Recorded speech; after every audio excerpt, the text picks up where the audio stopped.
Greetings, I am your host, Melusi Njalambi. Welcome to Marriage Enrichment Testimonies, where we share stories and experiences of how you can enhance and make your marriage a joyful one. But if you're also contemplating getting into marriage, how do you prepare yourself? What are the things that you must look up to, and what are the preparations that you must do? And to help me unpack this discussion for a few minutes, 15-20 minutes, I've got Pastor and Mrs. Papu. Welcome. Thank you very much. We're glad to be in your program. Thank you so much. Now, you are marriage counselors, and you've spent lots of years. In your previous series, we talked about the years you've been married together, 29 years, am I right? Yes. You obviously have counseled a lot of couples, and you have actually started new families. I've attended some of your marriage ceremonies before. In this series, I would like to unpack two very important aspects. What are some of the issues that you find come up a lot as you counsel young people who are getting into marriage? What are the issues that come up? One of the challenges with premarital counseling is that by the time the couple that planning to get married, by the time they come, they're not even thinking about their relationship, they're thinking about the wedding. So that's this is a disadvantage, honestly, because they sit there, you can just tell that, hey, get on with this thing. And even if you ask questions, they don't even think about the question. They look at each other, they say, yeah. And then you ask, and what we have learned is that subsequently we keep in touch. You raise those issues. Then they don't see the importance, and you try to tell them. Then later on, after marriage, in the first few months, then they come and say, Pastor, I said, you remember when we had a session? He said, now it really makes sense. The excitement of the wedding really makes the couples that are contemplating getting married, it really takes everything. Even when you want to discuss serious issues, they don't want to appear as if they're disagreeing. They agree on anything, they agree on everything. So you don't get much. What we have learned is the best time to do premarital counseling is when people are not even thinking about marriage. And I like that about our church, when young people are there just talking and talking. By the time they get interested in each other, they've got that background. And then you start with that. Of late, what I use is what we call Prepare and Enrich program. We do an assessment online. And then it just shows the red areas in the relationship. Usually about 10, you're looking at communication, you get conflict. Those first two are very important.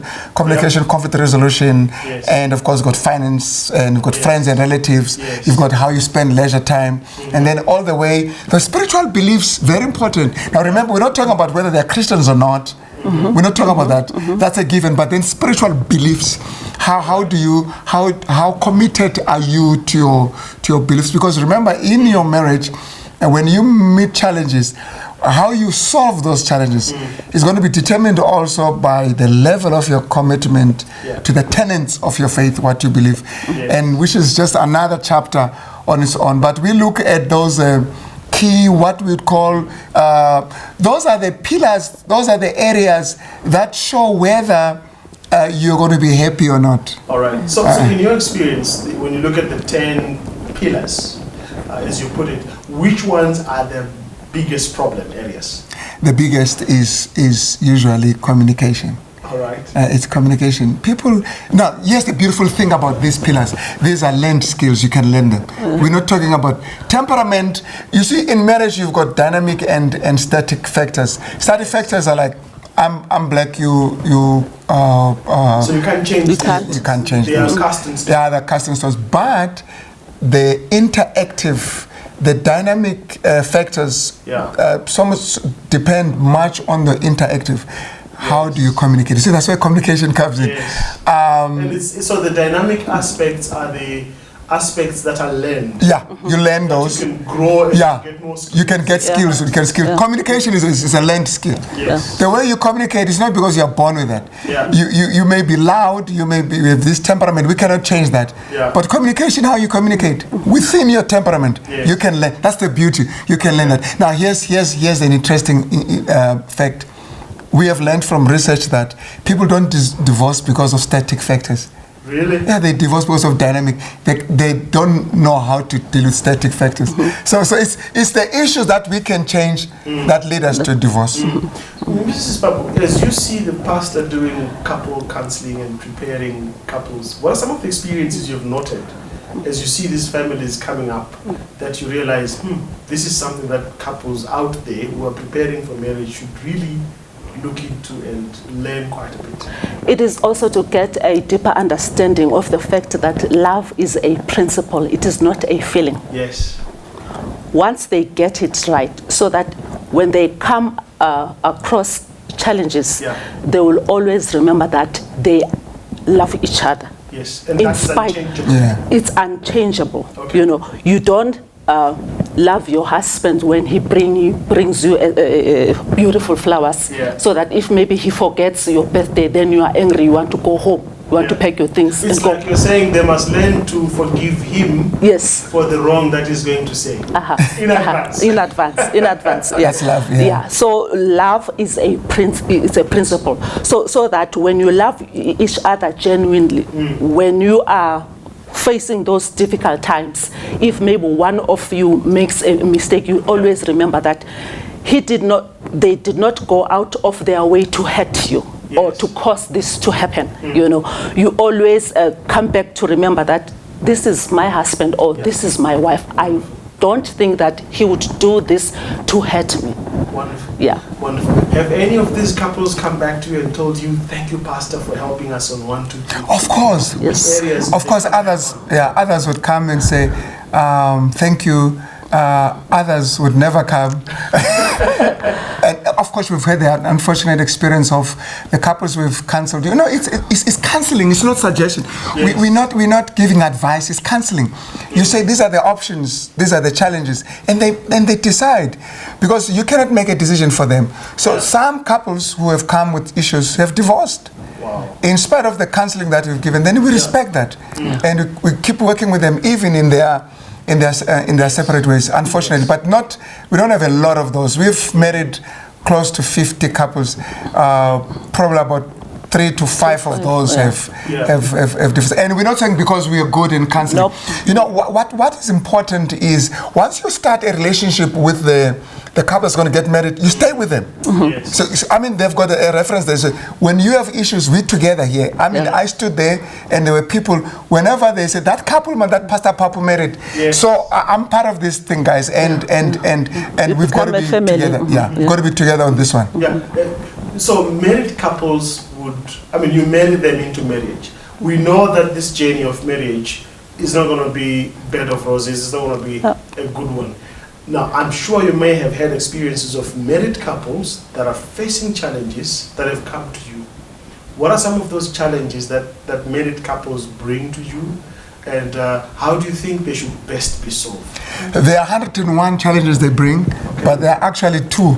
And when they come, they say, Pastor, we've got this serious problem, and I know what that problem is, but I don't know how it manifests itself. So when people take like 2 hours explaining the problem, they're just actually elucidating, explaining this one problem that I know. A husband who has issues with the wife, it's because he feels that the wife does not respect him. All right. That's so it doesn't matter how it comes. So respect. That's respect for husband. It's respect. It's like I'm the head. I'm the man here, but it doesn't look like a husband will say we are both men here. We're just there's no. That's basically it boils down to. She doesn't even know that. That's basically for men. For women, it's basically love. It doesn't matter how they put it.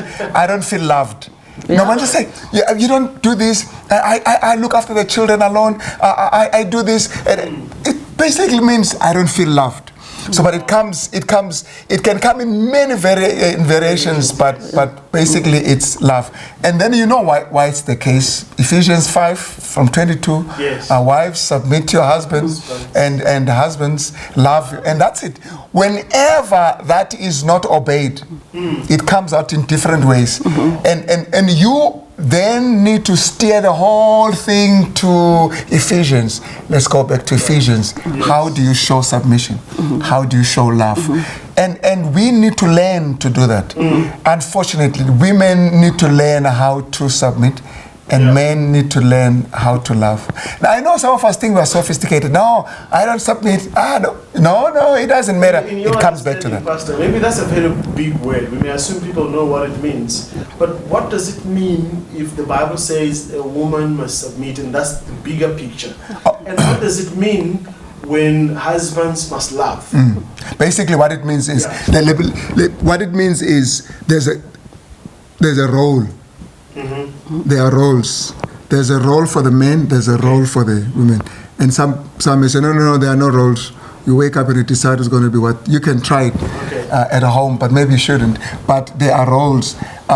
When you talk about submission, we are saying there is a leadership structure at home. Okay. Basically, that's what we are saying. Yeah. If you're going to run a home and there's no leadership structure, there's no one who's a leader. Yeah. We just go like this. You're going to have a serious confusion because you've got to make decisions.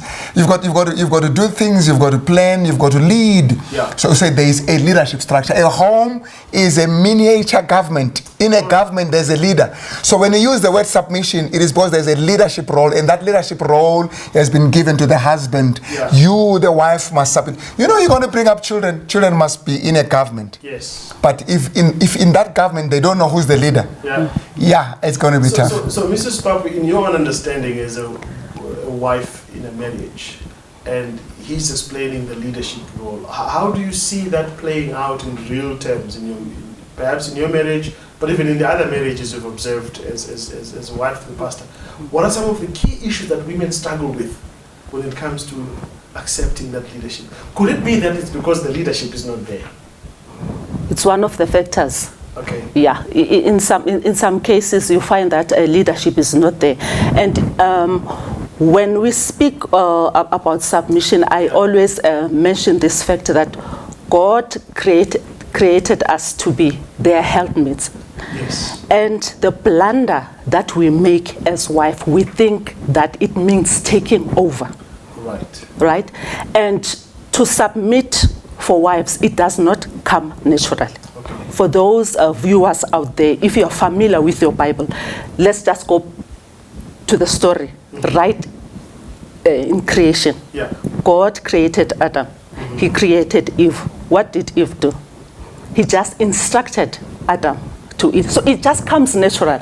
So with us, we find ourselves even thinking that we have authority over our husbands. It just comes in. We are there, help me, we do everything. So because of that, we think, therefore, we can take over and fail them to submit. There's a very interesting comment as we wrap up this session that says, in every she, there's a he. I mean, you write the word she as S-H-E, so there's a he. And in every woman, there's a man. There's a man. Yeah. In terms of the word.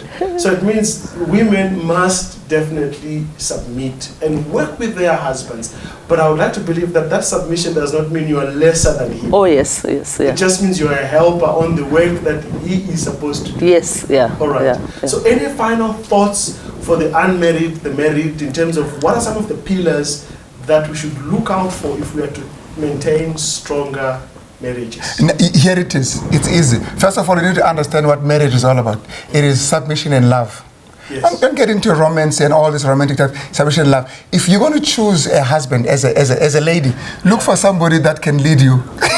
I mean, that's easy. It's not going anywhere. Yeah, because in marriage you're going to submit to this leadership. So as part of your choices, can I follow this person? Is he going somewhere? Yeah, is he going somewhere? You marry somebody who's not going anywhere, and that because you hear this more often than not. And a wife will say, the lady will say, the woman will say, this one, his IQ is room temperature really, but you chose.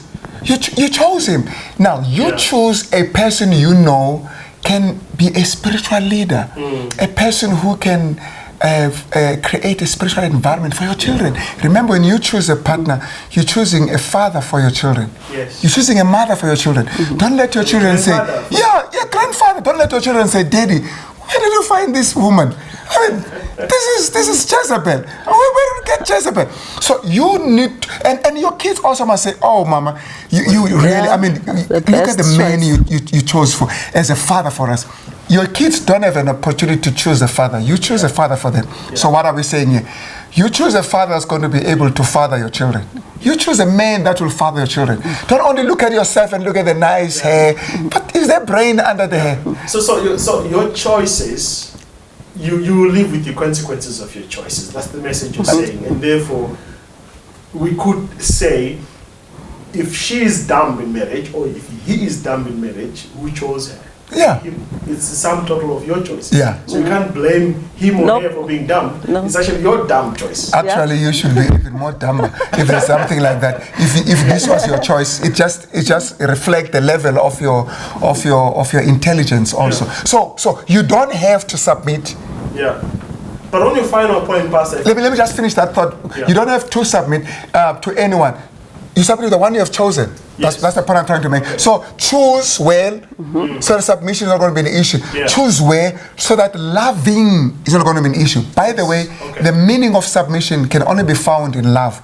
If I love you, it cancels any negative thing about submission. I was going to throw a spanner in the point you mentioned, that as intelligent as Adam was in his creation, God did not give him the choice to choose a wife. Yeah. He said, I'll make one for you. So it's important also to consult God. Of course. To give you the right. Of course, but we are not like Adam, because even when with Adam there was only one, and that God made. But God has made so many, now. And there's a million of them. And by the way, there could be 10 that you could marry depending where you are. But of course, that's where you need God more than ever, because now there's so many of them. Which one will be suitable for me? And God can see in the future. Any final thoughts on this subject matter, on what are the factors that really maintain and build a stronger marriage? Come into marriage as a complete being. Wow. This thing of he's my better half, he's my better.